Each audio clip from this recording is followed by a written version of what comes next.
la fe primero Un mensaje, cree y Dios llega antes de que todo plan se consuma. una palabra, No tengas temor porque yo soy una reflexión. que hace cosas nuevas. El poder de una palabra refrescante. Todo lo que usted está diciendo. Está la corriente de escatología que habla del futuro de la iglesia y nos hablan del periodo de tribulación, ¿sí?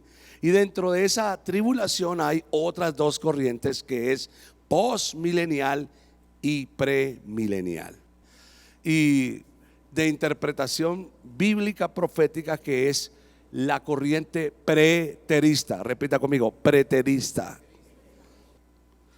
Y está la corriente histórica. Repita conmigo: histórica. Que esa es la corriente que a veces nadie habla, de interpretación histórico-profética. Cómo Dios se ha metido en la historia de la humanidad, porque Él tiene el control de la humanidad. Y cómo a lo largo de los años muchas de las profecías se cumplieron y se han cumplido. Y ese es el viaje que vamos a hacer ahora en esta semana de estudio de la palabra, que a mí me gustaría, pastor, que usted no se perdiera por ningún motivo. Amén. Nosotros hace 3 años, creo que fue, o 4 años, hicimos nosotros este evento en un seminario, en una montaña, en un lugar por allá, con los liderazgos de la iglesia, y durante 3 años hemos estado mirando y estudiando. No sería lógico que una red que tiene una semilla profética no supiéramos responder frente a la pregunta: ¿Cristo viene? ¿Cuál sería la respuesta de usted? ¿Hablarías tú de lo que han hablado por años, o tendríamos otro punto de vista de la interpretación histórico-profética? ¿Qué les parece si comenzamos este viaje? ¿Estamos listos? ¿Preparados? Entonces nos gustaríamos es que nos preparáramos. Ya, yo voy a pedirle a Vincent, y conozco al doctor Vincent Valedón, que además Vincent es una persona estudiosa en todo el tema de la interpretación histórico-profético. Algunos de ustedes ya lo conocen, y para mí es una bendición también que él pueda compartir con nosotros en esta mañana. Le dije: véngase ya. Y le dije: véngase ya, ¿por qué? Vincent Valedón habló en el año 2000 algo, ahorita me va a recordar la fecha, y eso está en YouTube. Eso está en YouTube. Lo que usted sube a YouTube, eso nadie lo puede borrar, excepto que lo borre el mismo autor. Pero eso está registrado el día que se subió. Y él profetizó que el próximo papa sería un papa latino. Atreverse uno a decir eso en pleno, cuando ni siquiera había sido nombrado Ratzinger, ninguno de ellos, y que venía un papa latino, pues ese era absurdo. Y dos, que irían a gobernar 2 papas. Entonces hay un peso profético, ¿no? Histórico, que ya pasó. Entonces hoy, pues frente a estas evidencias, para que estemos atentos, que no es un neófito en la palabra que nos viene a hablar, sino alguien de a la altura de un hombre que ha sido marcado para muchas personas. Así que estamos felices hoy de que todos estemos preparados en este lugar para recibir al doctor Vincent Valedón, pastor, teólogo fuerte aquí y amigo de esta casa. Amén. Denles aplauso al Señor. Gracias. Mil gracias. ¿Ya estamos en el aire ya? ¿Sí? No, ok. Ahí me van a avisar. ¿Cómo están esta mañana? Qué rico. Siempre es un tremendo privilegio venir a esta casa. Aquí he podido sentirme en una gran libertad de poder ser el hombre de Dios que yo soy. Ustedes dirán: pero ¿cómo es posible que no puedas ser el hombre de Dios que tú eres en otras casas o en otros lugares? porque no se me recibe con la misma recepción que se me recibe aquí. Pero el apóstol de ustedes ha sido un hombre de mucho honor, pero muchísimo honor para mí, y yo lo admiro tremendamente por el cuidado que él ha tenido de que la verdad llegue a su iglesia. No solamente los dones espirituales. Esta es una iglesia que se mueve en unos dones espectaculares. Cualquiera pudiera pensar que esos dones son suficientes para afirmar verdades en la mente. No lo son. Recuerden que los discípulos hacían milagros y dudaban. Milagros. En la ascensión de Jesús, ellos se entrevistaron con Jesús por última vez y algunos dudaban, aún viéndolo resucitado. Por esa razón es que las señales no es lo más importante.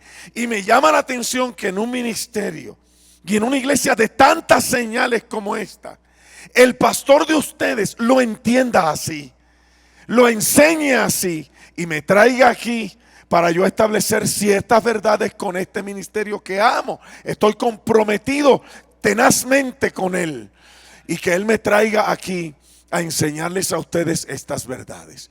No es suficiente, gracias. No es suficiente con las señales. Diga conmigo, no es suficiente con las señales.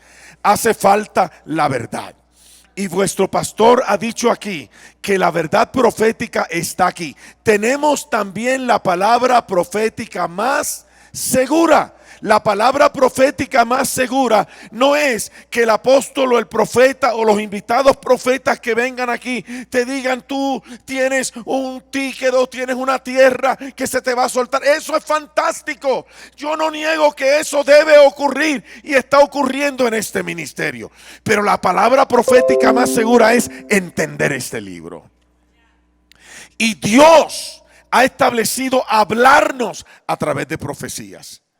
Y la profecía de esta mañana a mí me espanta de que ya no se predica en las iglesias. Los pastores ya no predican de la venida, porque ahora resulta que ahora Cristo o ya vino o ya no viene. Yo me he encontrado con debates con pastores así, ya no viene. Por lo tanto, tenemos que establecernos aquí muy fuertemente, porque aquí nos vamos a quedar. Yo no dudo que aquí pasaremos la eternidad, pero es después que Cristo venga y unos acontecimientos que tienen que suceder, sucedan. ¿Ok? Así que me trae ante ustedes un tema espectacular. No lo he presentado nunca aquí en Oasis. El apóstol de ustedes no lo ha escuchado tampoco, pero voy a través de este tema a derrumbar unas cuantas mentiras. Y ustedes las van a ver con sus ojos, que nos han metido en la iglesia y que han metido la iglesia en este rechazo escatológico. Cristo viene y esa es la alegría de su iglesia, que se va a encontrar con su novio ya pronto. Denle un aplauso bien fuerte a mi rey. Ahora, si usted va a hablar de la venida de Cristo, más le vale que usted no tenga cuentos tontos en su teología. Si usted va a hablar de la venida de Cristo, más le vale que tenga fundamentos bien firmes acerca de la venida. ¿Por qué?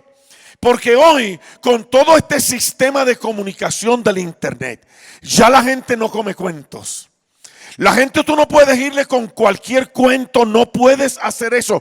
Tienes que venir con argumentos firmes y fuertes que tengan que ver con tu conocimiento y tu fe. Mi propósito esta mañana es establecer algunos de esos conocimientos en la mente de ustedes. Ok, quiero mencionar primeramente dos pasajes de las Escrituras. Con ellos voy a introducir mi tema. Sobre la venida de Cristo, hay más de 300 profecías en el Nuevo Testamento o referencias que hablan acerca de la venida de Cristo. 300. De la primera venida solamente 70. ¿Cuántas de la primera? 70. Y de la segunda, 300. Ahora, el Nuevo Testamento es prácticamente este pedacito que está aquí de las Escrituras. Es este pedazo de este libro. O sea, Nuevo Testamento es este pedazo y hay 300 referencias a la segunda venida. Del Viejo Testamento es todo este montón y hay 70 de la primera venida. Pregunta, ¿qué quiere Dios enseñarnos con eso? Claro que Él va a venir y que nosotros deberíamos entender lo que dice este pedacito que está aquí. Haciendo referencia de Él, voy a utilizar dos declaraciones de Jesús. Las registró Lucas. La venida de Cristo está registrada en los evangelios y Lucas registró esto que dijo el Señor Jesucristo. Estas son palabras de Jesús. No son palabras de Valedón, ni yo me lo inventé. No. Estas son palabras ¿de quién? De Jesús. Y habrá grandes terremotos. Y en diferentes lugares hambre y pestilencia. ¿Habrá qué cosa? Terror grande y señales en el cielo. Necesito que me miren para acá. Yo tuve en mi iglesia que comenzar una serie de la venida, porque cuando todo empezó a suceder hace poco, los terremotos en diferentes lugares, bueno, en fin, la iglesia me cayó encima. Me dijeron, pastor, esto tiene que ser algo que va a suceder. Y lo dramático es que todo eso empezó a suceder junto. Fueron señales que se concatenaron, empezaron a unirse una con la otra. Yo soy predicador por más de 40 años y yo nunca había visto tantas cosas suceder a la misma vez. Por lo tanto, cuando la iglesia me habló, claro, ya dentro de mí estaba la inquietud de que algo debe sobrenatural suceder. Hace poco hablé con el hijo de un pastor, de una tercera generación de pastores. Y él mismo me dijo, pastor, a ti no te llama la atención que todo está sucediendo a la misma vez. Todo está sucediendo ¿cómo? O sea, todo está sucediendo a la misma vez. Ahora, en esta referencia de Jesús que acabamos de leer, pónmela de nuevo, por favor. Lucas, y habrá grandes terremotos en diferentes lugares. Yo no sé si ustedes saben cuántos terremotos hubo en el siglo primero. ¿En qué siglo estamos nosotros ahora mismo? 21. En el siglo primero hubo 19 terremotos. 19 terremotos en 100 años en el siglo primero. ¿Saben cuántos terremotos hubo en el siglo 19? 2798. En el siglo 19.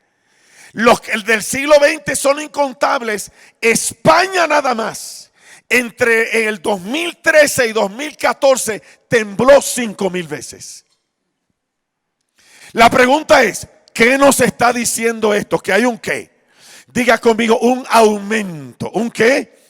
Una pregunta. Si Cristo va a venir, y Él estableció señales, ¿qué deben suceder con esas señales a medida que la venida de Cristo se acerca? ¿Qué deben suceder? ¿Un qué? Un aumento. Un aumento. Noten el siguiente versículo. Oigan a Jesús hablando, desfalleciendo los hombres por el qué. Para.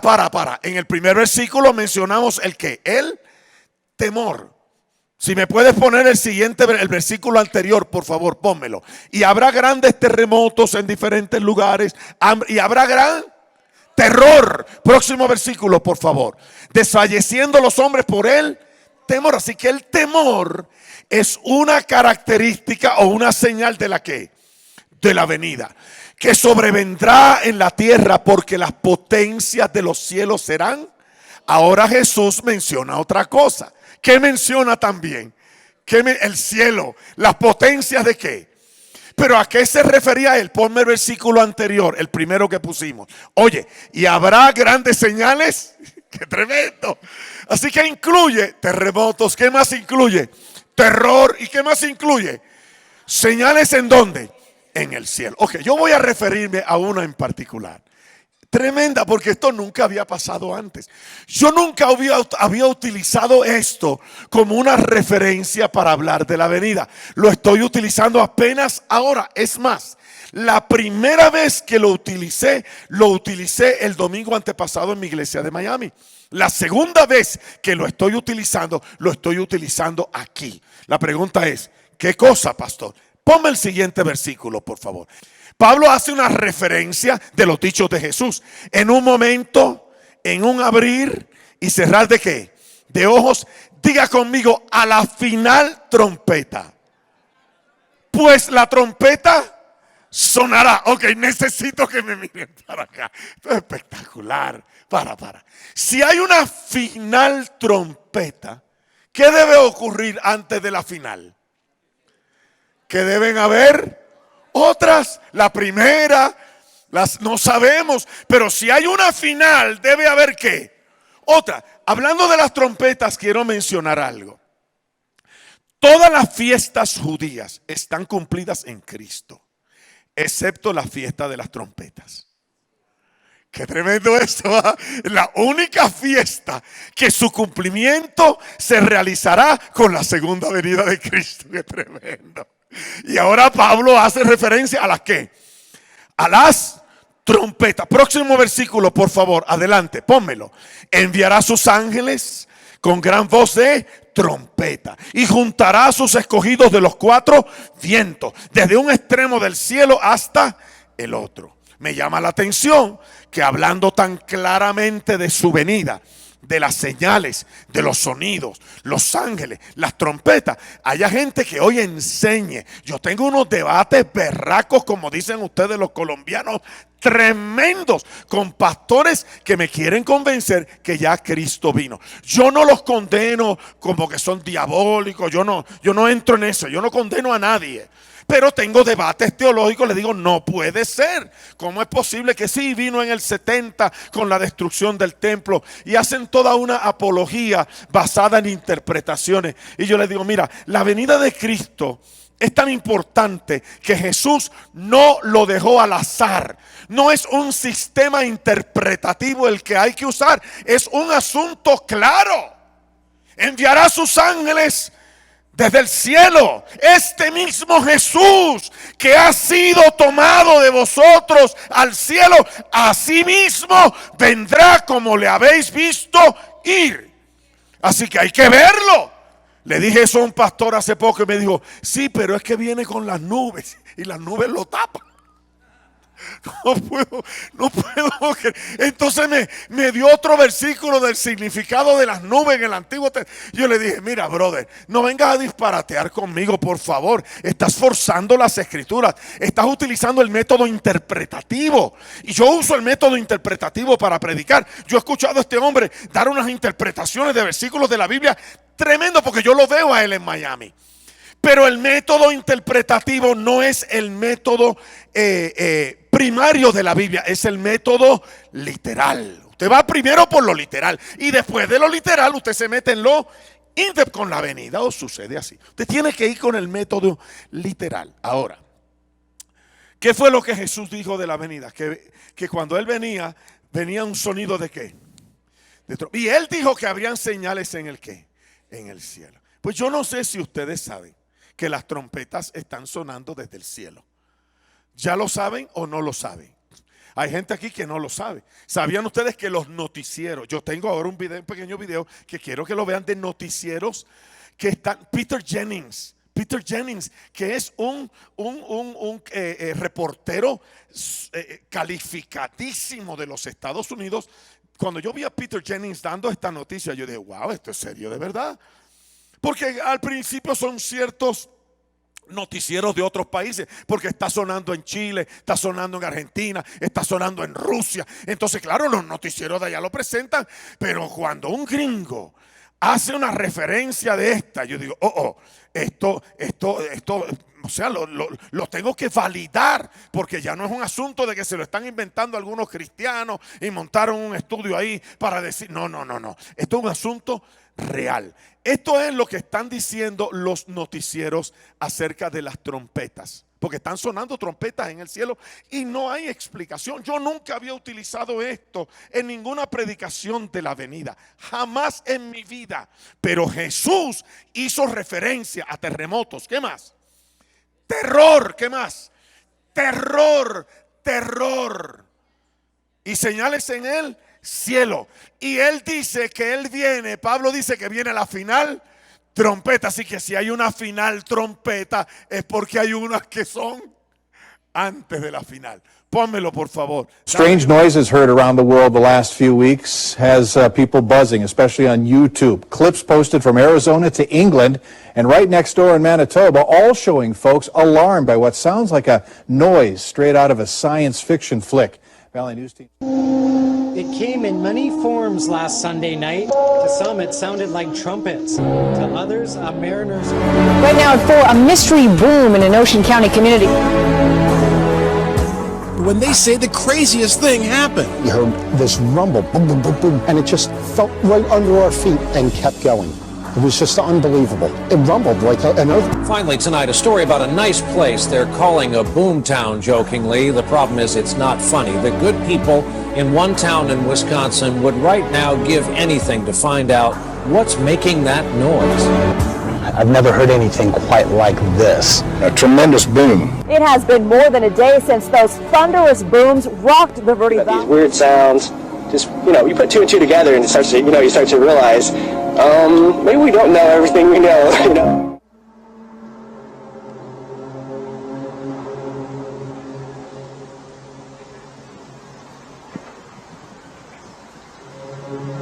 Dude.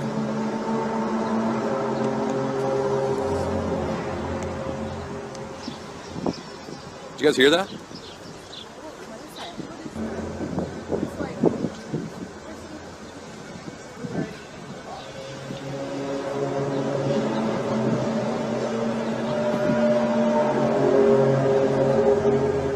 It's weird. I've never heard anything like that before.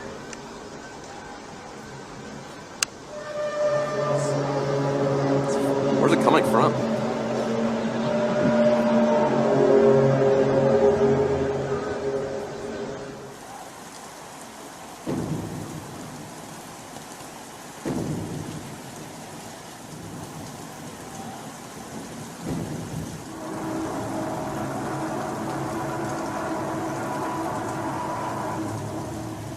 At this point, we don't know what it was that happened, but again, a lot of people, it brought a lot of people out here. They're everyone trying to figure out what this was. And no one seems to know where it's coming from. Tengo toda la autoridad para decir, si uno dice que son platillos voladores, yo quiero creer que es los primeros anuncios de las trompetas del Rey que viene pronto. Gloria a Dios, aleluya. Denle un aplauso a mi Rey bien fuerte. Ok. La pregunta es la siguiente. ¿Quién fue el que habló en los versículos que leí anteriormente? ¿Quién fue el que habló? Jesús. Jesús. ¿Cuándo será? ¿Cuándo será entonces la venida? Ponme el próximo versículo, por favor. Jesús sigue hablando. Pónmelo, por favor. Entonces verán al Hijo del Hombre que vendrá en una nube ¿con qué? Con poder y gloria. Así que la nube que viene para los preteristas que dicen que Cristo vino, no es una nube tranquilita, simulada, no. Es una nube que trae poder y ¿qué más? Gloria. Poder y ¿qué más? Gloria.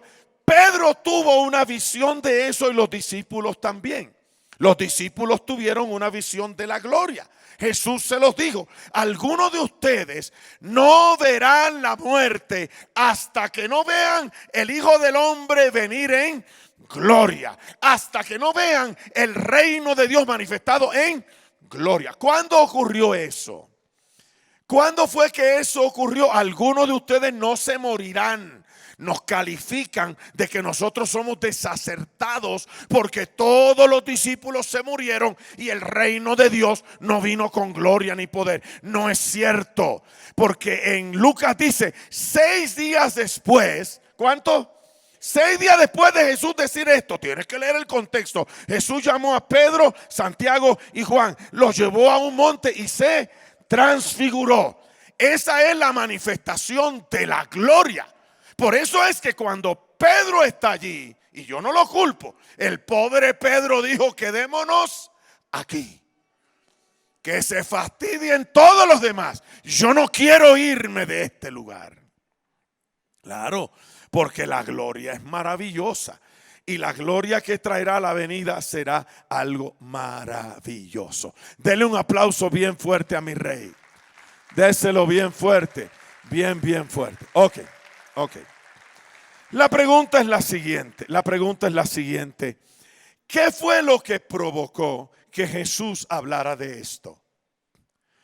A mí me llama mucho la atención qué fue lo que provocó que Jesús hablara de terremotos, hablara del terror y hablara de las trompetas. ¿Qué fue lo que provocó esa conversación? ¿Qué fue lo que provocó esa conversación? ¿Sabían ustedes que la provocación, de esa conversación se ha convertido en un rollo teológico en la iglesia de hoy? Que incluye al anticristo. Yo no sé por qué rayo meten al anticristo en esto, pero lo meten. Jesús hizo referencia a esto porque los discípulos le hicieron una pregunta. Es más, no le hicieron una pregunta, le hicieron una declaración orgullosa. Se lo voy a probar. Esto fue lo que provocó que Jesús hablara lo que Lucas registró allí, de que habrá señales en el cielo, habrá grandes terremotos por diferentes lugares y habrá terror. Esto fue lo que provocó esta conversación. Ponme el siguiente versículo, por favor. Cuando salió Jesús del templo y se le acercaron sus discípulos para mostrarle los edificios del templo. Mas respondió él, les dijo: ¿veis todo esto? En verdad os digo, no quedará aquí piedra sobre piedra que no sea derribada. Detente. La pregunta es la siguiente: ¿cómo ustedes creen que se sintieron los discípulos cuando escucharon a Jesús decir esto? ¿Tú crees que ellos aplaudieron? ¡Bravo! ¡Ole! ¡Gloria! No. Ellos se sintieron. ¿Cómo? Acuérdense que lo primero es que ellos le están, ¿qué le están haciendo con Jesús? Se lo están, ¿qué? Mostrando, le están mostrando. Ellos se sienten orgullosos. Yo no sé si ustedes saben que el templo de Jerusalén en aquel tiempo ocupaba la tercera parte de la ciudad de Jerusalén. Imagínense de Bogotá dividido en 3 partes y que una parte la ocupe un edificio. Para que ustedes entiendan por qué es que ellos le mostraron a Jesús la gloria del edificio. Pero Jesús parecía que nunca se había hecho referencia a eso. Pero si el edificio del templo era el orgullo nacional del pueblo de Israel. Yo he estado en Israel 2 veces. Y cuando tú vas a Israel para llegar a Jerusalén, a la vieja, tienes que subir. Por eso el rey David decía: subamos a Jerusalén. ¿Qué hay que hacer? Subir. Y cuando tú empiezas a subir, tú ves las piedras blancas que caracterizan a la ciudad de Jerusalén. Y ves, porque no lo vas a poder evitar, el monte Moria, que es donde Abraham fue a sacrificar a Isaac y donde se construyó el templo. David compró esa propiedad después y allí su hijo Salomón construyó el primer templo que fue destruido por Nabucodonosor. Luego restauraron el templo, los romanos lo pusieron espectacular. Y ahora era el orgullo nacional de los judíos. Y saliendo Jesús con los discípulos, tan lindos los discípulos. Se parece a algunos de ustedes. Tú no has visto nuestro ministerio. Ay, tan lindo. Claro, ministerio Oasis es maravilloso. Pero la gloria de Oasis no es Oasis. La gloria de Oasis es Cristo. Volvamos de nuevo, ahora vamos a entrar en la historia. Ahora vamos a entrar en la historia porque lo que voy a enseñar y voy a desbaratar algunos conceptos equivocados que hay sobre esto. Volvamos de nuevo a la entrevista de Jesús con los discípulos que estaban hablando del templo. Ponme de nuevo el versículo. Los discípulos están saliendo con Jesús del templo. Los discípulos le dicen: tú no has visto este edificio, lo majestuoso que es. Tú no has visto lo majestuoso. Y Jesús le dijo una cosa terrible: aquí no va a quedar piedra sobre piedra que no sea destruida o derribada. Es más, vámonos porque ya yo veo como que se están cayendo. Yo me imagino a Jesús: yo me voy de aquí pronto. Y estando él sentado en el monte de los olivos, se le acercaron los discípulos en privado diciendo: dinos, ¿cuándo serán estas cosas? ¿Y qué señal habrá de tu venida y del fin de este siglo? Una pregunta, ¿Jesús habló de la venida cuando habló de la destrucción del templo? No, Él no habló de la venida. Él habló de que el templo iba a ser ¿qué? Fueron los discípulos que hicieron lo mismo que nosotros hacemos cuando leemos la Biblia. ¿Qué hacemos? Claro. Entonces, qué tremendo. Se me paran los pelos, apóstol precioso de mi corazón. Porque ahora Jesús aprovechó la interpretación de los discípulos. Y entonces en la respuesta, Él explicó las dos cosas. Fíjate que la pregunta es la siguiente. ¿Cuándo serán estas cosas? ¿Qué cosas? Ay, qué lindo, la destrucción del templo. Y ellos dijeron, ¿y qué señal habrá de tu venida y del fin? ¿Por qué hicieron esa pregunta? Porque ellos interpretaron, como nosotros hacemos también cuando leemos la Biblia. Por eso hay que tener cuidado con la interpretación. Que si el templo iba a ser destruido, eso era el fin del mundo.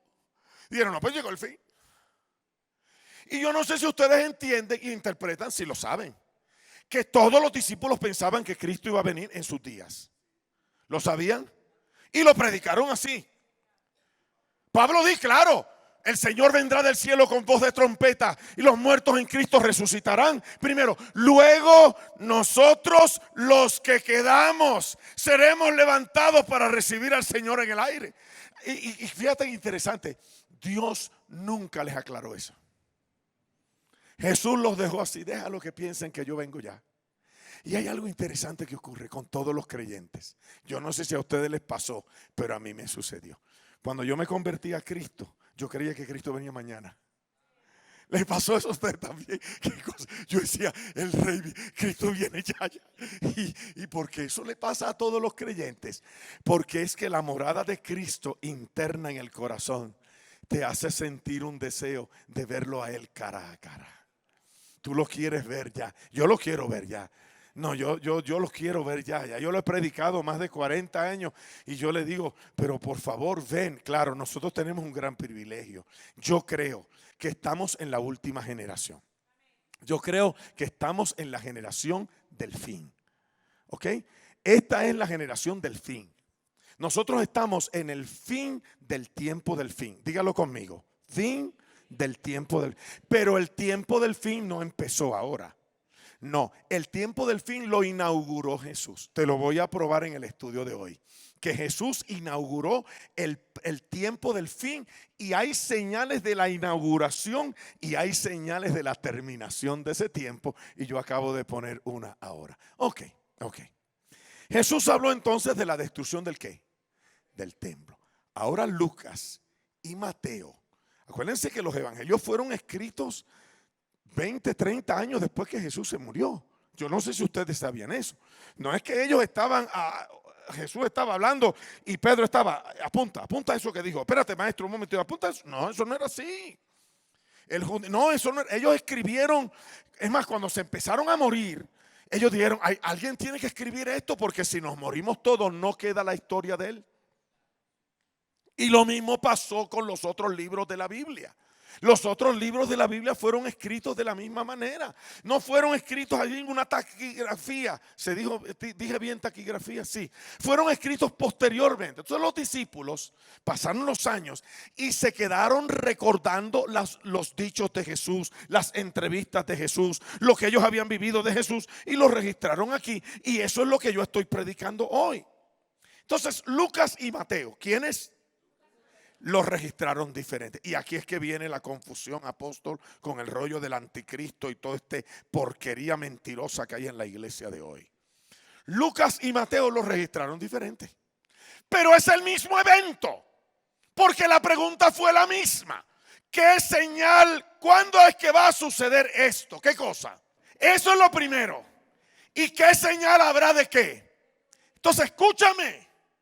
Cuando tú lees la respuesta en Mateo y en Lucas, tú tienes que hacer una separación de las dos. Aquí se refiere al templo. Aquí se refiere a la venida. Te voy a poner un ejemplo.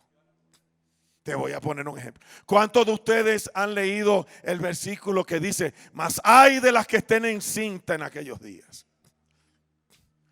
¿A cuántos de ustedes les prohibieron embarazarse en su iglesia porque Cristo iba a venir?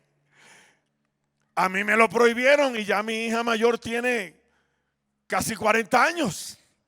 Imagínate si yo le hubiese hecho caso a eso. Pero a mí me lo dijeron. Hubo gente que cuando yo embaracé a mi esposa se entristecieron. Ay, pastor, la Biblia dice, ay de las que están.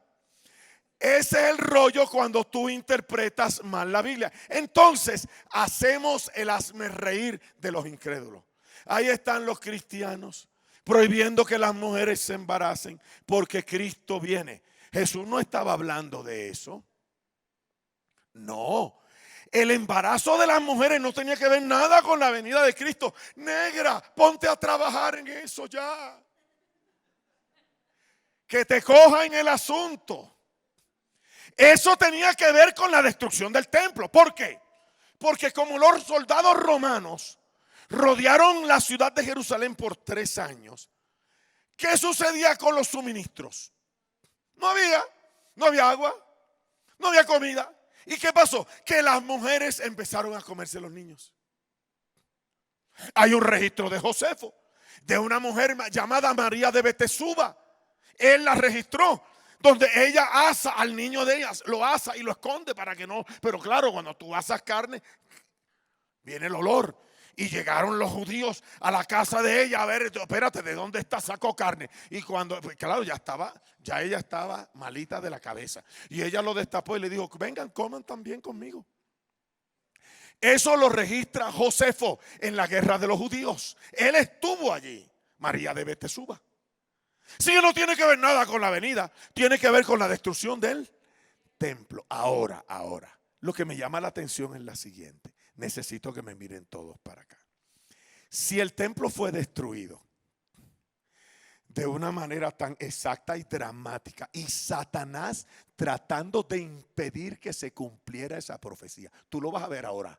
Cómo Satanás trató de impedir que se cumpliera esa profecía. Si esa profecía se cumplió, y esa profecía fue la que dio origen a la que estamos mencionando de la segunda venida, entonces la segunda venida se cumplirá. Claro, por eso es que yo uso esto. Por eso es que yo hago referencia a lo que voy a hacer referencia ahora. Entonces usted tiene, cuando lee Mateo y Lucas, usted tiene que hacer un juego y usted tiene que ir separando los versículos. Esto aplica a la venida y esto aplica a la destrucción del templo. Y ahí es donde viene el rollo del preterismo, apóstol precioso. Que entonces, si la destrucción del templo responde a la pregunta de los discípulos, ¿qué señal habrá de tu venida? Entonces cuando el templo fue destruido, Cristo vino.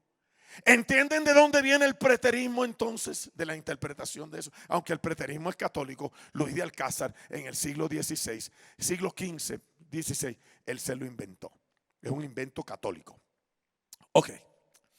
Vayamos ahora. Qué tremendo. Me emociona lo que les voy a enseñar. Porque ahora me meto en lo que a mí que yo disfruto tanto cuando interpreto las escrituras. Diga conmigo, la historia. Si usted pasa si usted pasa por alto la historia, usted está frito. Ahora quiero mostrarles cómo fue que Lucas y Mateo registraron la conversación de Jesús de la destrucción del templo y de la venida. Ok, léelo por favor. Próximo exhibit, pónmelo. Lucas léelo. capítulo 21, 20 al 23. Pero cuando viereis a Jerusalén rodeada de ejércitos, sabed entonces que su destrucción ha llegado. Entonces los que estén en Judea huyan a los montes, y los que en medio de ella váyanse, y los que estén en los campos no entren en ella, porque estos son días de retribución. Diga conmigo, o de días tribulación, de más bien, para que se cumplan todos los que están escritos. Para. Entonces Lucas dice que la destrucción del templo estaba ¿qué? Estaba ¿qué? Escrita. ¿Estaba cómo? Escrita. Lucas lo dice ahí. Lucas dice para que se cumplan todo lo que está escrito. ¿Dónde? La pregunta ¿dónde era que estaba escrito que el templo iba a ser destruido? Acuérdate que te estoy enseñando la destrucción del templo y lo que vas a ver ahora, tal vez nunca lo habías visto antes. Te estoy mostrando el cumplimiento profético y la intervención diabólica. Y ahora los pastores interpretando esto, disparateando mal. Si el templo fue destruido tal como lo decía la Escritura, entonces Cristo viene tal como lo dice la Escritura. Denle un aplauso a mi rey bien fuerte. Escúchame.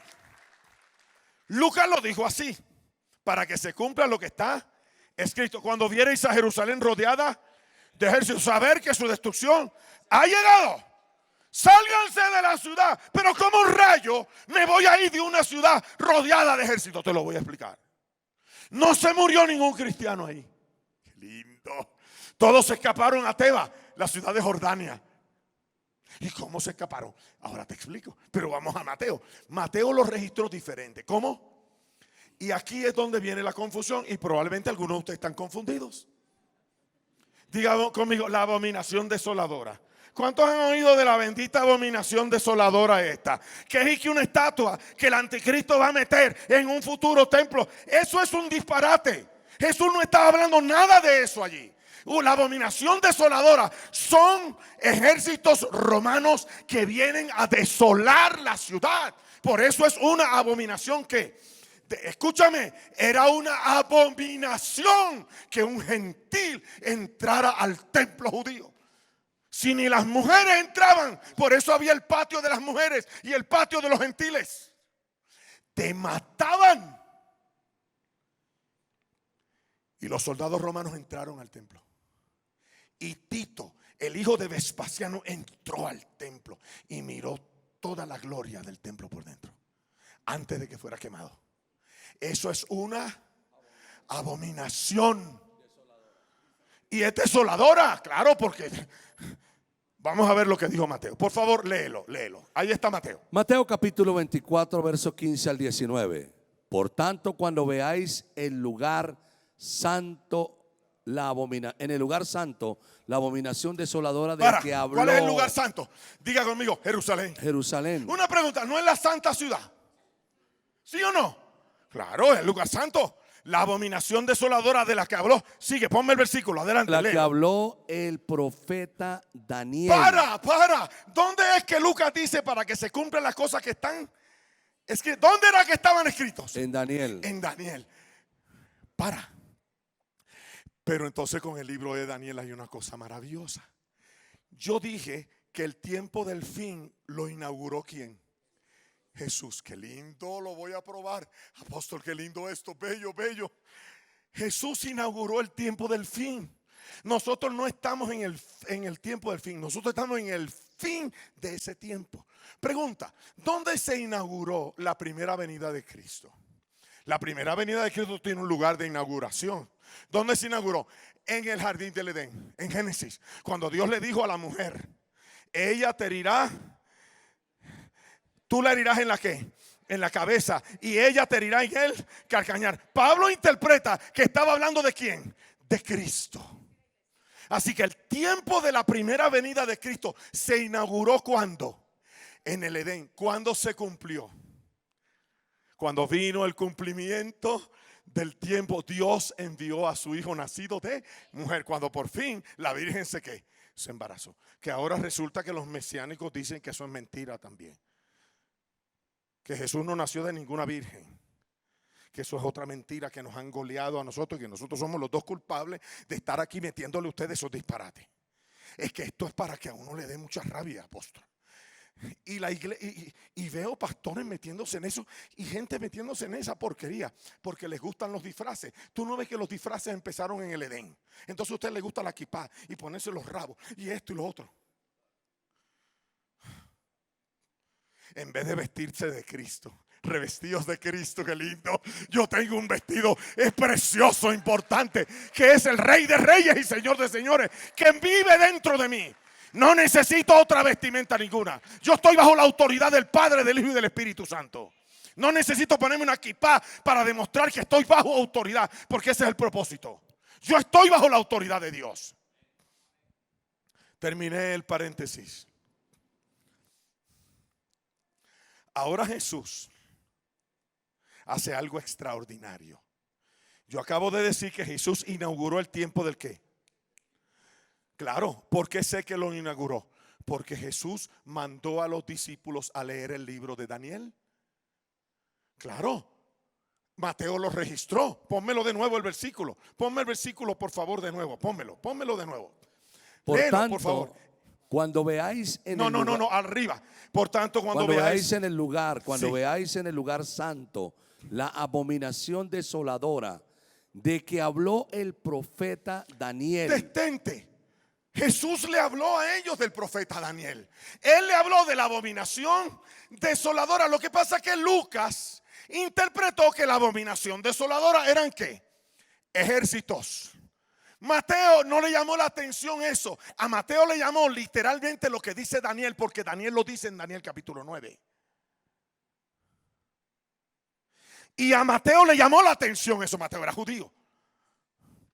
Lucas registra que son ¿qué? Ejércitos. ¿Son qué? Ejércitos. Pero entonces Jesús abrió el libro de Daniel. ¿Hasta cuándo dice Daniel que el libro de él iba a estar sellado y cerrado? Hasta el tiempo de la abominación. Claro, entonces Jesús abrió el libro de Daniel, porque los mandó a leer el libro de Daniel. Y ahora Mateo, claro, lo abrió. El libro se abrió, gloria a Dios, porque había llegado el tiempo del fin. Dale un aplauso a mi rey.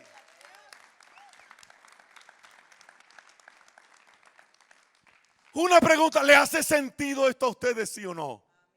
Tiene que hacerle sentido, porque si no, Mateo no va a mandarnos a leer el libro de Daniel, como dice el profeta Daniel. Por tanto, cuando veáis el lugar santo, la abominación desoladora de que habló el profeta Daniel, entre paréntesis, el que lea, entienda. El que lea, que entienda. Oye. Entonces, los que están en Judea, huyan a los montes. El que esté en la azotea, no vaya a sacar las cosas de su casa. Y el que esté en el campo, no vuelva a tomar su capa. Claro, porque las posesiones, nosotros el carrito, no tengo que llevarme todo lo que me Dios mío. ¿Se fijan, mis amados? Es el mismo evento. Lucas dice que hay que hacer, hay que salir de qué? De la ciudad. Y ahora Mateo dice que hay que ¿qué? Que huir. Pero ¿cuándo había que huir? Cuando vieran la qué. Entonces la abominación desoladora, perdónenme los futuristas raptistas, no puede ser ningún anticristo y no puede ser nadie que está metiendo ninguna estatua en ningún edificio. Y nos han metido esa pamplina y la gente la cree y la predica. Por eso yo te admiro tanto por el valor que tú tienes. Y usted tiene que admirarlo más que yo. Y cuidarlo más que yo. Y voy a hacer un paréntesis. No es cuidarlo porque él hace las cosas correctas. Yo quiero verlos a ustedes cuando a él le sucedan cosas incorrectas. Porque los pastores cometemos cosas incorrectas. Yo he querido matar a mi esposa más de una vez. ¿Cuántos aquí han querido matar a su mujer más de una vez? Levanten la mano. Hay unos que están haciendo avivamiento. Hay unos ahí que hicieron avivamiento, sí. Se avivaron de repente.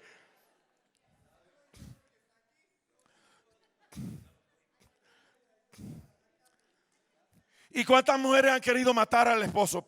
Pregúntele a cuántas esposas de pastores los han querido matar. Claro. O te lo mando. Ustedes se ven muy bonitos aquí mientras el apóstol, todo está bien, las cosas con Tati están bien, todo está, pero yo quiero ver dónde ustedes van a quedar si alguna crisis se levanta aquí, porque ahí es donde se demuestra si usted verdaderamente tiene, ay Dios mío, me vino la palabra pero no la puedo decir. Imagínensela. Siempre que yo escucho que algún príncipe de Dios siempre está en alguna porquería, cayó en algún rollo, yo lo llamo. Siempre oyen mi voz. Hola, príncipe. Y le digo, ¿cómo estás, príncipe de Dios? Y yo no, ¿tú quién eres? Vincent. Valedón. Si negro te estoy llamando. Para que sepas que aquí estoy presente. ¿Que yo estoy? ¿Ustedes creen que cuando tú caes en tus porquerías Dios se hace ausente? Satanás te ha pedido para zarandearte, pero yo estoy rogando por ti para que tu fe no falte. Y tú, una vez vuelto, qué lindo, Jesús profetizó que Pedro iba a volver. Porque los que somos sellados y los que somos elegidos siempre vamos a volver. Siempre volveré a mi Padre de donde salí. Siempre volvemos. Denle un aplauso al Señor bien fuerte. Hay algo dentro de nosotros que nos hace volver. Yo sé que en la casa de mi Padre los jornaleros viven bien. ¿Cómo será un hijo? Los hijos siempre regresan. ¡Qué lindo! Claro, regresan sintiéndose jornaleros. Peor que si usted regresa con un olor a puerco, que eso es terrible. Pero te reciben con abrazos y besos. ¡Qué lindo! Denle un aplauso a mi rey, bien rico y poderoso. Ok. Volvamos de nuevo porque ahora tengo que ir a Daniel. Pastor, ¿y por qué tú le estás dando tanta vuelta a la venida de Cristo? Claro que le tengo que dar vuelta, porque ¿qué fue lo que inició la conversación de la venida? ¿La destrucción del qué? Entonces Jesús asoció la destrucción del templo con su venida. Por lo menos de una manera explicativa. Claro que tenía que hacerlo porque el templo iba a ser destruido. Estos son días de retribución. Y la palabra retribución en el griego significa lo que corresponde. ¿Y qué era lo que correspondía a los judíos? Lo que ellos habían hecho. Estoy en una tienda de venta de enseres y me está atendiendo un judío. Y yo los respeto mucho. Shalom, y los quiero y los honro. Pero yo no niego sus errores como no niego los míos. Acabo de confesar mis instintos homicidas ahora mismo. ¿Sí o no? El apóstol no levantó la mano, pero por dentro sí. Porque Tati debe estar viéndome. ¡Ah! No, Tati lo está viendo. ¡Ah! ¡Qué lindo! No, estaba Qué lindo, pensando mi negro. pensando lo que tú me encanta estabas cuando tú me interrumpes. Dice que yo estaba leyendo ahí que dice que serían días de retribución. Entonces yo dije, fue que se equivocó en la transcripción. Serán días de tribulación. Entonces cuando tú explicas ahora que retribución es volver, es volver lo que corresponde. A lo que corresponde. Digo que exactamente eso es lo que pasa cuando la mente humana quiere interpretar algo profético o divino, que quiere ajustarla a lo que a uno le parece. Claro. Y eso fue lo que ha pasado con muchas transcripciones de la Biblia. Así es. Cuando el monje quiso ponerle algunas otras cosas en romano. Así es. Que es otra historia. Así es, pero bien. Estoy hablando con el judío y empiezo a hablar con él. Y le digo, ven acá, contéstame. ¿Por qué fue que Nabucodonosor destruyó el templo de Jerusalén? 23 de septiembre del 589, por ahí 87, antes de Cristo. Nabucodonosor les destruyó a ustedes el templo. Y él me dijo, sí. ¿Cuál fue el pecado que ustedes cometieron? Que los sacaron de la tierra de Israel por 70 años. Recuerden que la destrucción del primer templo, ellos fueron sacados por 70 años, que ahí es donde está Nehemías, que vuelven de nuevo a Israel a edificar la ciudad del santuario, todo ese rollo. Ok, él me dijo la idolatría. Yo le dije, muy bien, por eso Dios los llevó a Babilonia, porque Babilonia significa puerta de los dioses. Entonces, donde quiera que los judíos miraban en Babilonia, ¿qué veían? Imagínate, estatuas. Había estatuas por donde quiera. Y unas cosas monstruosas, como lo que sucedía en Egipto. Era una cosa que te abismaba. Y unos nombres espectaculares. No era el nombre del Dios de Israel. Cuando pregunten cómo te llamas, ¿cómo le voy a decir? Dile que yo soy. Yo soy, pero ese nombre no dice nada. Imagínate, Moisés ir con ese nombre allá. Bueno, me mandó yo soy. No, yo soy. ¿Qué nombre es ese? Yo soy. Porque imagínate, los egipcios tenían Munra. Munra, no, eran unos nombres espectaculares. Y vamos a decir, yo soy. No, eso no sirve para nada con ese nombre. Ese debe ser un Dios que no sirve para nada. Pero no hay otro nombre debajo del cielo dado a los hombres. No hay. Entonces yo le digo, ven acá, ¿cuál fue el pecado que ustedes cometieron? Me dijo, la idolatría. Le dije, correcto. Pero 70 años después, 400 y pico años después, perdón, le dije, a ustedes le volvieron a destruir el templo. El segundo. Y el mismo día que cayó el primero, cayó el segundo. Se lo destruyeron los romanos. Sí. En el año 70. Sí. Vespasiano y Tito. Sí. ¿Qué pecado ustedes cometieron ahí? Para que tuvieran esa destrucción tan terrible y sacarlos 2000 años de su tierra. Y bajó la cabeza así. Entonces yo le dije, ¿quieres que te diga cuál fue? Porque Jesús dijo, estos son días de ¿qué? Retribución. Para que se cumpla lo que dice la Escritura. ¿Dónde? ¿Y por qué? ¿Por qué? Ponme el siguiente versículo, Daniel. El Mesías será muerto. Sigue. Y el pueblo del príncipe que ha de venir destruirá la ciudad y el santuario. Las desolaciones están determinadas. O sea, nada lo va a cambiar. Eso fue lo que habló Mateo. La abominación desoladora. La pregunta es, ¿y por qué iban a venir soldados romanos a destruir el templo? Porque el Mesías iba a ser muerto. Una pregunta, ¿tú quieres una retribución más grande, que te destruyan toda tu ciudad, tu gente, que los saquen de ahí? Una retribución terrible. ¿Pero por qué fueron retribuidos? Porque el Mesías sería muerto. Ok. Voy a hacer referencia al versículo de nuevo. Pónmelo, por favor. Daniel 9. Yo no sé de dónde rayos sacan, porque sacan que ese príncipe es el anticristo. ¿Sí o no? De aquí es que sacan todo el disparate, pastor amado, de que ese príncipe es el anticristo. Ahora, miremos el versículo, porque gramaticalmente es fácil de entender. Mira, en los conceptos escatológicos de la iglesia de hoy, la iglesia de hoy cree que el anticristo va a ser un mamito, ya yo lo dije aquí, un tipo elegante, que viste así como nosotros, que tiene avión, te falta el avión que va a venir por ahí, y que tiene un ejército, y que entonces le va a dar mucho dinero a los judíos para que los judíos construyan un templo, y que él va a poner una estatua de él. Toda esa pamplina la sacan de ese versículo. ¿Sabían ustedes que la sacan de ahí? De ahí. Usted se imagina el rollo de interpretación que nosotros tenemos en la iglesia de hoy. Y yo necesito que las mujeres me presten mucha atención. Pero mucha. Yo creo en el poder de la mujer. En el poder que Dios le dio. No el que el diablo le pueda dar. Como creo en el poder del hombre, no en que el diablo le pueda dar. Algunas veces a las mujeres no les interesan mucho estos temas escatológicos, históricos. Yo no sé si las aburren. No, qué lindo.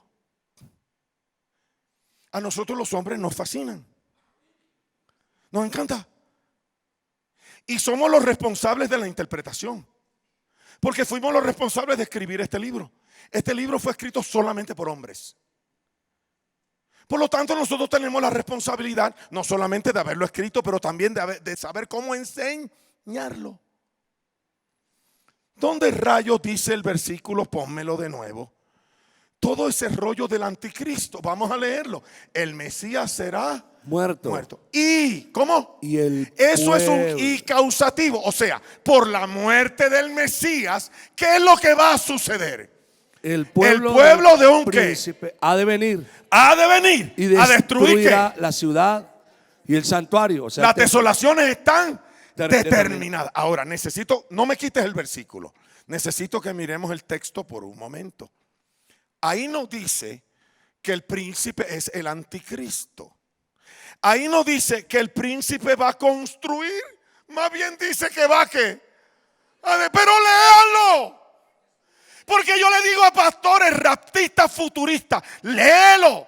Y leyéndolo no lo ven. Yo me quedo.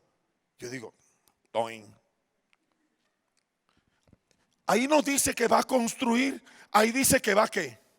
A destruir. ¿Qué es lo que va a destruir? La ciudad y ¿qué más?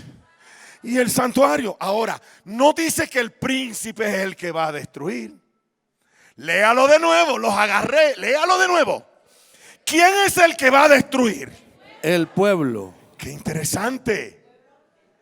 Entonces fue Mateo el que dijo que las palabras de Jesús de irse de Jerusalén y que iba a ser destruida y son días de retribución, se refería a quién.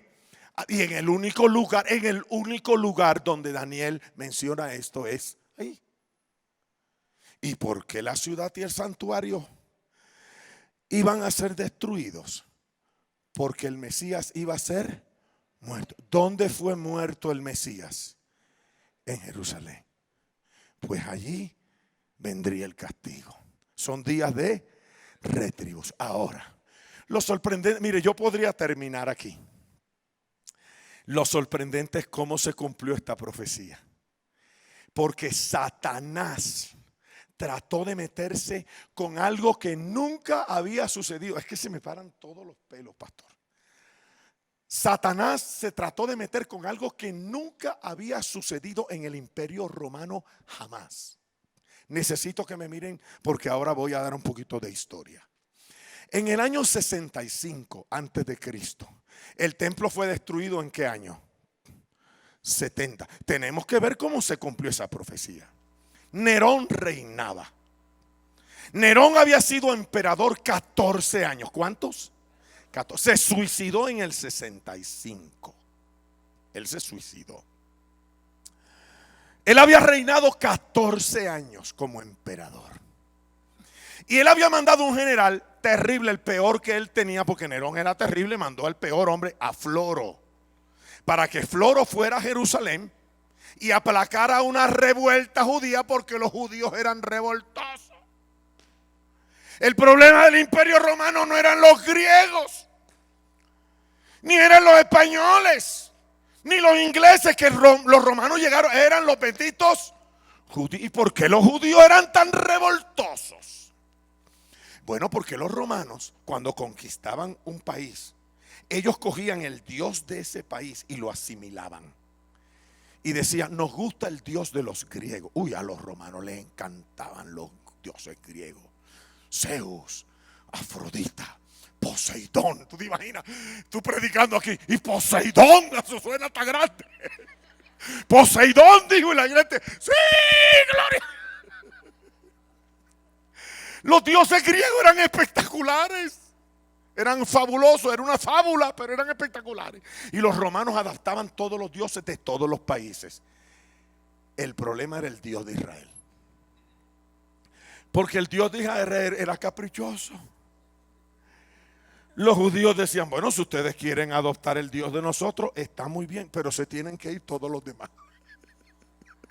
Entonces, ese era el rollo, que cuando iban a meter en el Partenón romano todas las estatuas de los dioses, era un problema, porque los discípulos, los judíos, no tenían ¿qué? Estatuas, no tenían imágenes para representar a su Dios. ¡Qué tremendo! Pero, y ustedes no tienen, pero hagan algo. No, no podemos, porque en nuestro Dios no hemos visto figura alguna. Qué tremendo eso, qué cosa más maravillosa. Entonces los judíos eran revoltosos. El problema del Imperio Romano eran las revueltas judías, y había una clase de revuelta en Jerusalén que Nerón mandó a Floro. Floro hizo cosas terribles, y no pudo contra los judíos. Después vino Cestio Gallo, otro general que mandó Nerón en el mismo 65 para que tomara la ciudad. Cestio Gallo estaba a punto de tomar la ciudad. Josefo estaba allí, el escritor romano judío. Él estaba allí, y él dice que los judíos estaban a punto de rendirse y abrir las puertas para salvar la ciudad y el santuario. ¿Eso fue en qué año? 65. Pero la profecía decía que qué tenía que pasar con la ciudad y el santuario. Y sin razón alguna, dice Josefo, que estaba allí, Cestio Gallo se retiró. No hay explicación para la retirada de él. Nosotros sí la tenemos. Claro, qué lindo. Cuando Cestio Gallo se retira de rodear la ciudad, ¿qué hicieron los cristianos? Claro, porque Jesús le dijo: cuando ustedes vean a Jerusalén rodeada de ejércitos, huyan. Pero ¿cómo tú puedes huir de una ciudad que está rodeada de ejércitos? Pues Cestio Gallo se retiró. La mano de Dios protegiendo a sus hijos. Protegiendo la iglesia que acababa de nacer. Dios, un celo espectacular por su iglesia, pastor. Por eso yo te bendigo por el celo que tú tienes con esta gente. Y lo digo muchas veces porque ojalá y ellos lo vean. Tú y yo conversamos en privado. Yo lo veo, el celo que tú tienes con esta casa. Un celo rayo. El que debe tener todo pastor, porque Dios lo tiene por su iglesia. Qué lindo. Y entonces los cristianos, la iglesia, qué lindo. La iglesia dijo: se retiraron los soldados. Nos tenemos que ¿qué? Pregunta: si hay alguien que no hubiese creído en estos cristianos, ¿qué le hubiese pasado? Pues se convierte en el asadero de María de Betesuba, que asó al niño de ella. Por eso es que los cristianos que escaparon fueron los que creyeron, y los que escaparán serán los que creen. Usted va a escapar de la misma manera como escapó la iglesia en el año 65. Oiga lo que pasó. En Roma había un rollo terrible, porque entre el 67 no hubo más soldados hasta el año 67, y mandan a Vespasiano a destruir la ciudad. Vespasiano la rodeó y nunca la soltó hasta que cayó en el año 70. Los cristianos tuvieron varios años para escaparse y huir. Fueron protegidos por Dios. Pero en Roma sucedía algo interesante, porque la Biblia dice que el pueblo de un ¿qué? ¿Para quién es un príncipe? El hijo de un ¿qué? De un rey. Por lo tanto, el príncipe que iba a destruir la ciudad tenía que ser hijo de un ¿qué? De un emperador. Y en Roma estaban sucediendo unas cosas espectaculares. Ponme los siguientes exhibits que están con voz, por favor. Me lo clipeas 2 veces para que salga la voz. En el año 65 después de Cristo, el procurador más malo de César, Floro, tomó posición en Judea. Este hombre hizo cosas que provocaron a los judíos a rebelarse de una forma violenta, y fue una rebelión tan grande que él solo no pudo controlarla. Por consiguiente, vino otro hombre a tomar su lugar llamado Cestio Gallo. Él dirigió sus ejércitos a Palestina, donde logró capturar algunos pueblos y siguió avanzando hacia Jerusalén. Después de acampar por 3 días cerca de la ciudad, comenzó a atacarla. Sí. Cestio y sus ejércitos estaban ganando la batalla contra la ciudad de Jerusalén. Por lo tanto, los judíos estaban verdaderamente listos para rendirse y a punto de abrir las puertas para salvar la ciudad y el templo. Pero la profecía decía que estas 2 cosas serían destruidas cuando Cestio estaba a punto de tomar la ciudad. De repente, como dice Josefo, sin razón ninguna, retiró sus tropas y se fueron. Al ver esto, los judíos se llenaron de valentía y persiguieron al ejército y ocasionaron un gran desastre. Fuente, Josefo, Guerra de los Judíos. Fíjate, los judíos persiguieron al ejército, y la iglesia, los cristianos, ¿qué hicieron? Huyeron, no se pusieron, no, vamos a guerrear, que ahora, no, hay que huir. ¿Qué sucedió? Mientras esto está pasando en Jerusalén, es interesante lo que está pasando en Roma. Muy interesante. Nunca en la historia del Imperio Romano, nunca había sucedido lo que ustedes van a ver ahora. Y nunca sucedió después, pero tenía que pasar para que quedara en la destrucción del templo un ¿qué? Un príncipe, porque Daniel decía: el pueblo de un príncipe. Tenía que ser un príncipe. ¿Qué estaba sucediendo en Roma? Ponme el próximo exhibit que tiene voz también, papito. Nerón, Ahí. emperador romano nacido en el año 37 después de Cristo, gobernó el imperio durante 14 años y se suicidó en el año 68 después de Cristo. Galba gobernó entre el 68 y el 69. Era gobernador de España cuando se unió a la revuelta que derribó a Nerón, pero él mismo fue asesinado más tarde cuando se rehusó a pagarle a la guardia pretoriana. Vitelio fue aclamado por las legiones del Rin en enero del 69 después de Cristo, pero fue asesinado en Roma el diciembre siguiente después de gastar fortunas en banquetes. Vespasiano, primer general romano en la guerra judía y posteriormente emperador desde el 70 hasta el 79 después de Cristo. Necesito que me miren todo el mundo para acá. Todo eso que ustedes vieron de los generales ocurrió entre el año 67 y ¿qué año? Y el 70. Desde el 67 al 70 aparecieron 4 emperadores para ser emperadores del Imperio Romano. Eso nunca había aparecido en la historia romana. Léase todos los libros romanos, eso no aparece. Eso solamente ocurrió para el año 70. ¿Y qué fue lo que ocurrió? Mire, Nerón reinó 14 años. Y Vespasiano, que quedó emperador en el 70, reinó 9. Pero en estos años, ¿cuántos emperadores aparecieron? 4. ¿Y por qué? Porque ninguno de ellos tenía hijos. Ninguno tenía hijos. Ninguno. Galba no tenía hijos. Otón tampoco. Vitelio era estéril. Por lo tanto, cuando la ciudad iba a ser destruida, el que quedara emperador tenía que tener ¿qué? Un hijo, porque el hijo iba a ser el ¿qué? El príncipe. Próximo exhibit, por favor. Adelante, que tiene voces. Mientras tanto, el emperador Galba había sido asesinado por Otón, pero Vitelio fue escogido emperador por las legiones alemanas. Vencido por las tropas de Vitelio, Otón cometió suicidio y Vitelio entró triunfante en Roma, pero sus tropas saquearon la ciudad. Vespasiano, que había vuelto a Cesarea, se encolerizó con estas noticias y sus ejércitos todavía más. Sus hombres pensaban que Vespasiano era un gran líder y la justa antítesis del miserable y estéril Vitelio, porque Vespasiano tenía 2 hijos para sucederle. Por ello sus tropas proclamaron emperador a Vespasiano y le apremiaron a que salvara al imperio en su hora de peligro. Aunque Vespasiano rehusó, sus oficiales le apremiaron, mientras que sus tropas se reunían alrededor, desenvainando las espadas, le amenazaban de muerte si rehusaba. Al no poderlos convencer con más argumentos, Vespasiano finalmente accedió.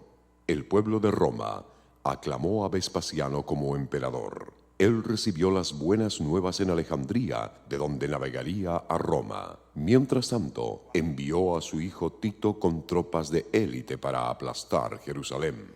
Fuente Josefo, Guerra de los Judíos. Denle un aplauso a mi rey bien fuerte. Déselo bien fuerte. Escúchame. Todo lo que tú ves que sucede en esta iglesia, de maravillas, milagros, profecías y portentos, nace del cumplimiento de estas profecías de Dios. Esta es la base para todo lo que ese hombre y yo hacemos por Dios en este lugar y en otros lugares donde vamos a predicar. Esa profecía tenía que cumplirse, pero Satanás estaba impidiendo que se cumpliera. Ahora me llama la atención y voy a terminar lo que dice la profecía de Daniel, porque estas fueron las referencias de Jesús. Dinos, ¿cuándo serán estas cosas y qué señal habrá de tu venida y del fin? Jesús hizo una aclaración de ambas cosas. Ya yo mencioné algunas señales de esta época: las trompetas, el terror, los terremotos. Pero yo, como a mí me gusta enseñar y me gusta ser lógico, yo estoy recurriendo a lo que ya se cumplió, para decirle a este grupo de líderes y pastores que está aquí, que si lo de esa parte de la profecía se cumplió, a pesar de que Satanás hizo su intento para evitarlo, nada evitará que Cristo regrese en gloria. No importa que la gente deje de creerlo. Nada lo va a evitar. Él va a venir.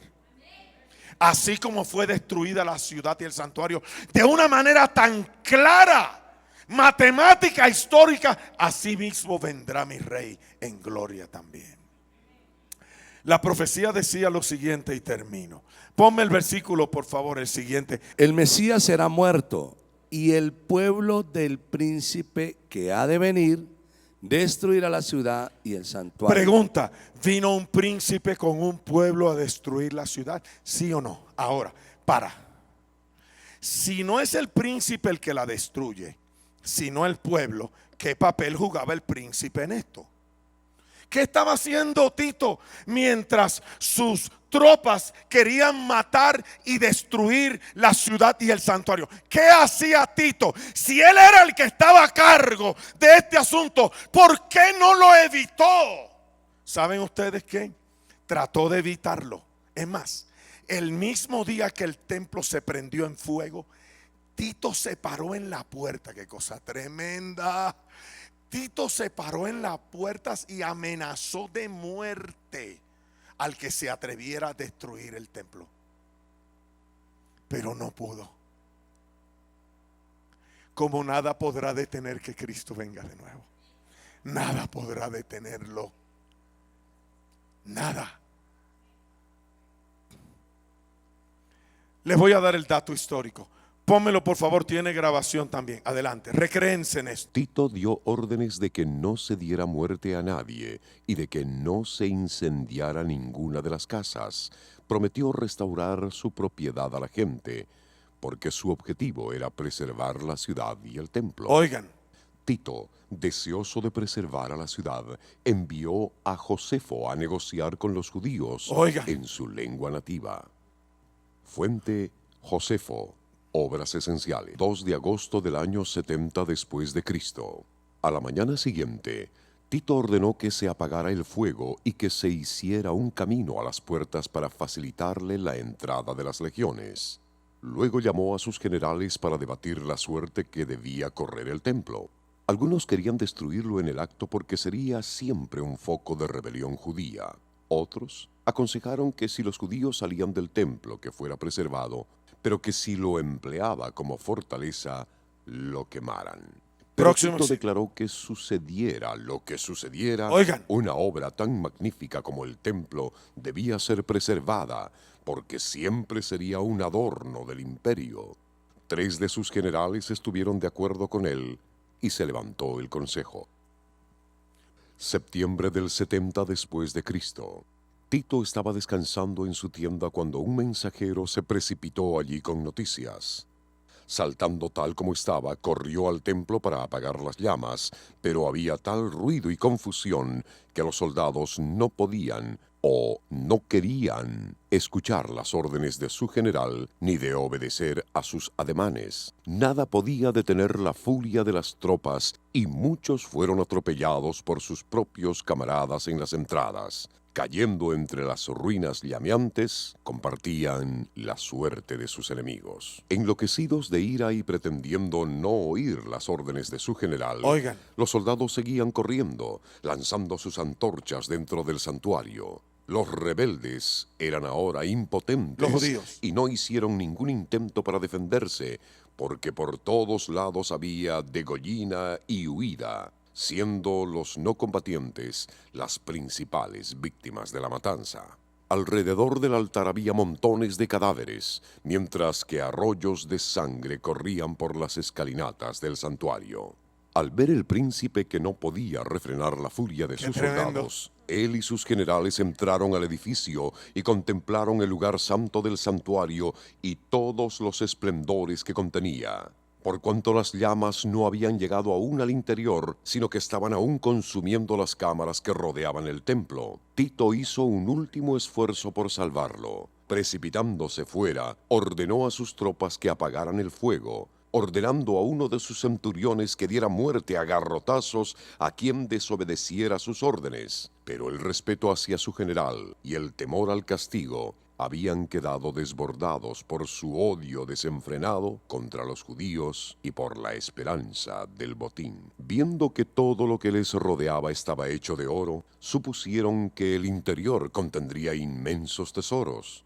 Y cuando Tito corrió fuera para refrenar a sus tropas, uno de los que habían entrado con él echó un ascua a los goznes de la puerta del templo interior, y las llamas prendieron en el interior. El príncipe y sus generales se retiraron, y así, contra sus deseos, fue quemado el santuario. Fuente: Josefo, Antigüedades séptimo y Antigüedades 12.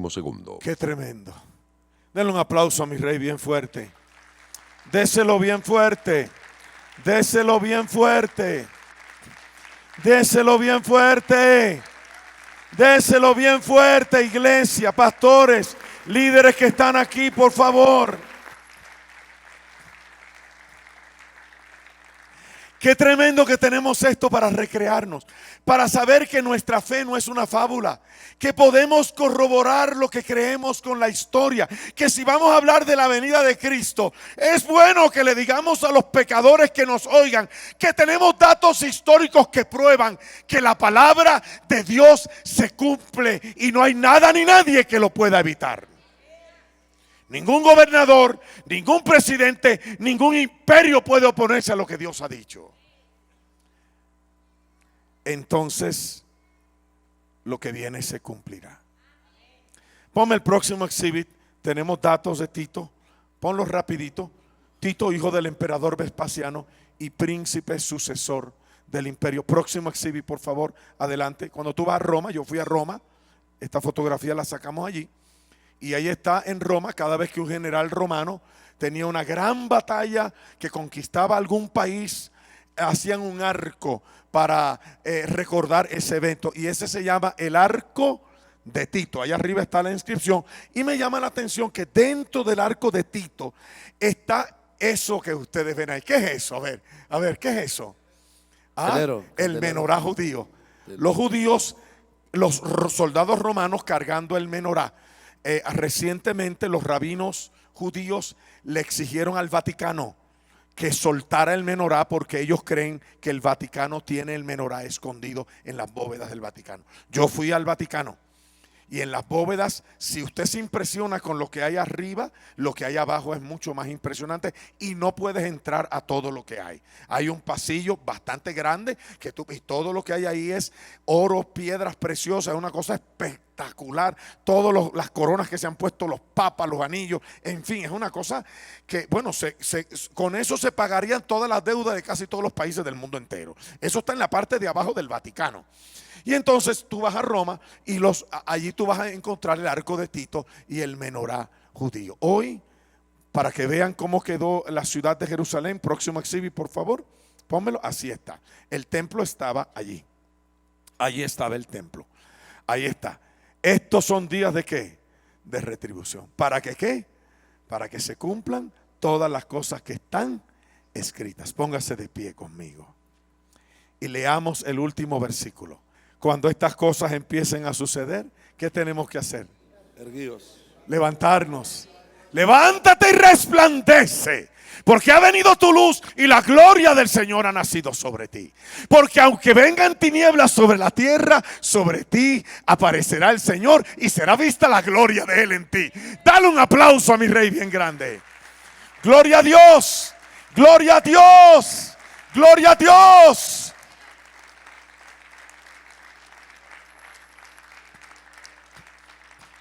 Entonces tú no estás siendo engañado.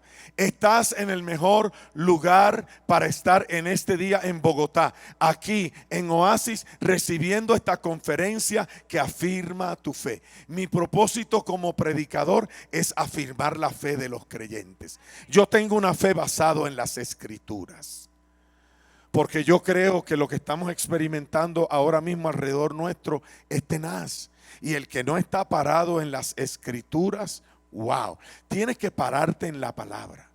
Pararte, tener esa palabra morando en ti. Enfrentar tus oscuridades y tus conflictos y tus necesidades con la palabra. La palabra dice, por eso el programa del pastor de ustedes me gusta. Una palabra Claro, la palabra refresca. La palabra es lo que trae alegría a tu corazón y te da estabilidad como cristiano, como mujer de Dios. ¿Quieres ser una mujer extraordinaria? Párate en la palabra. No te pares en las fábulas de hoy en día, de lo que es una mujer, de lo que... Tú no quieres nada de eso. Tú quieres lo que dice la palabra de lo que debe ser una mujer. Tú te paras en la palabra. Tú quieres conocer qué dice la palabra acerca de la mujer. Yo quiero saber qué dice la mujer. La palabra, ¿cómo yo puedo ser como mujer de acuerdo a la palabra? No de acuerdo a las fábulas del mundo. Los hombres que están aquí tienen que pararse en la palabra. Usted tiene que pararse en la palabra bien fuerte. Es lo único que te va a sostener. Yo estoy esperando que esto suceda, porque la Biblia dice cuando estas cosas empiecen a... Claro, eso Jesús no estaba hablando de la destrucción del templo. Ahí estaba hablando de la venida. Cuando estas cosas empiecen a ¿qué? A suceder, terremotos, ¿qué más? Peste, ¿qué más? Terror. ¿Qué más? Claro, todo. Cuando esto empiece, fíjate que siempre hay como que un comienzo. Así como hay una advertencia para huir de la ciudad, hay un comienzo también de señales para saber cuándo ya por fin se cumple la venida del Rey de Reyes y Señor de Señores. ¿Le dan gloria a Dios? Oh, levanta tu mano conmigo. Dile gracias, Señor. Gracias por tu palabra. Pero la fe primero Un mensaje, cree y Dios llega antes de que todo plan se consuma. una palabra, No tengas temor porque yo soy una reflexión. que hace cosas nuevas. El poder de una palabra refrescante. Todo lo que usted está diciendo.